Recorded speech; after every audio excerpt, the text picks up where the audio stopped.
नमस्ते। हम पढ़ रहे हैं द साइकोलॉजी ऑफ मनी और ये है चैप्टर नंबर 2, भाग्य और जोखिम। इस चैप्टर में हम पढ़ेंगे बिल गेट्स के सफल होने की कहानी। भाग्य और जोखिम दोनों भाई भाई हैं।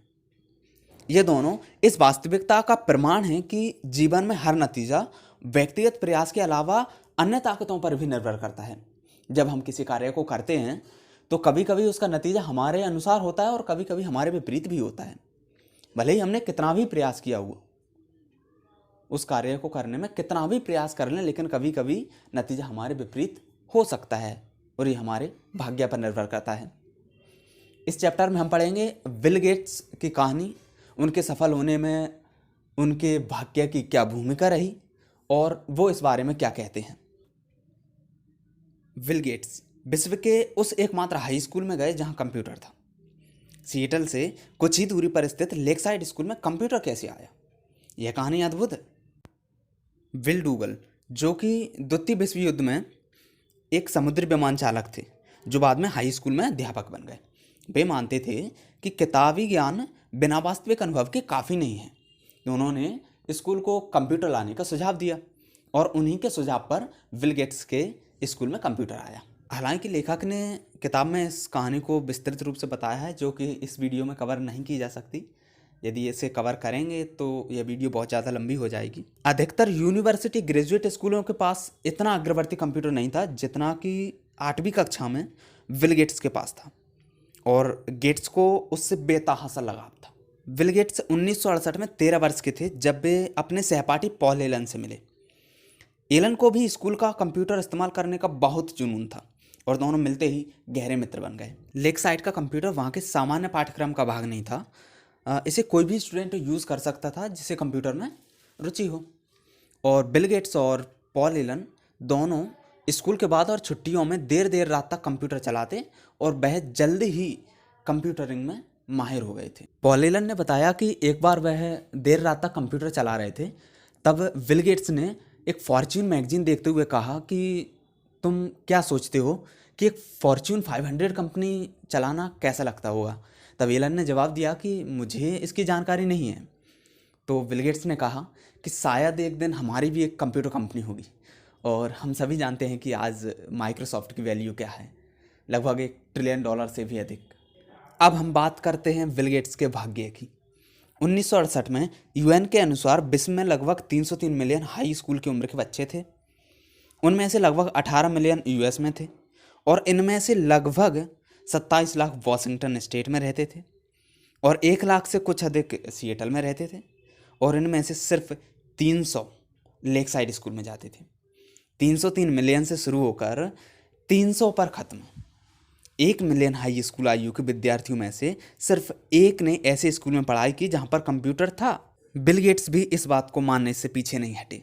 उन्होंने कहा कि अगर लेकसाइड ना होता तो माइक्रोसॉफ्ट भी ना होता। बिल गेट्स अत्यधिक होशियार थे और उससे भी अधिक मेहनती, और अपनी किशोरावस्था में ही कंप्यूटरों को लेकर ऐसी परिकल्पना करते थे जो अनुभवी कंप्यूटर अधिकारी भी न समझ पाए। साथ ही लेकसाइड स्कूल में पढ़कर उन्हें 1 मिलियन में से एक की बढ़त मिल गई। अब मैं आपको बिल गेट्स के मित्र केन टिम्बास के बारे में बताता हूँ। उसने भाग्य के भाई जोखिम की उतनी ही शक्तिशाली मात्रा का अनुभव किया जितना कि बिल गेट्स ने भाग्य का किया। बिल गेट्स और पॉल एलन को माइक्रोसॉफ्ट की सफलता के कारण सभी लोग जानते हैं, लेकिन इन दोनों मित्रों का एक और मित्र था, केन टिम्बास। बिल गेट्स और केन टिम्बास 8वीं कक्षा में बहुत ही घनिष्ठ मित्र बन गए। गेट्स के अनुसार इम्बास कक्षा में सर्वश्रेष्ठ छात्र था। दोनों हद से ज़्यादा फ़ोन पर बात किया करते थे। बिल गेट्स ने बताया कि अभी भी मुझे केंट का फ़ोन नंबर याद है। केंट भी बिल के समान ही व्यावसायिक मानसिकता और अनंत महत्वाकांक्षा रखता था। केंट हमेशा अपने साथ एक बड़ा ब्रीफकेस रखता था, किसी वकील की तरह। गेट्स से याद करते हुए कहते हैं कि हम हमेशा योजना बनाते रहते थे कि हम भविष्य में 5 या 6 साल बाद क्या करेंगे। क्या हमें सीईओ बनना चाहिए? हम किस प्रकार का प्रभाव बना सकते हैं? क्या हम जनरल बन जाएं या फिर हम राजदूत बन जाएं? चाहे जो भी हो, बिल और केंट जानते थे कि वे जो भी करेंगे साथ ही करेंगे। केंट के साथ अपनी दोस्ती को याद करते हुए गेट्स धीमे से चुप हो जाते हैं, लेकिन ऐसा कभी ना हो सका। हाई स्कूल पास करने से पहले ही पर्वतारोहण दुर्घटना में केंट की मृत्यु हो गई। प्रतिवर्ष यूनाइटेड स्टेट में पर्वतारोहण में लगभग 3 दर्जन लोगों की मृत्यु होती है और हाई स्कूल में एक पहाड़ पर मरने की संभावना लगभग 1 मिलियन में से 1 है।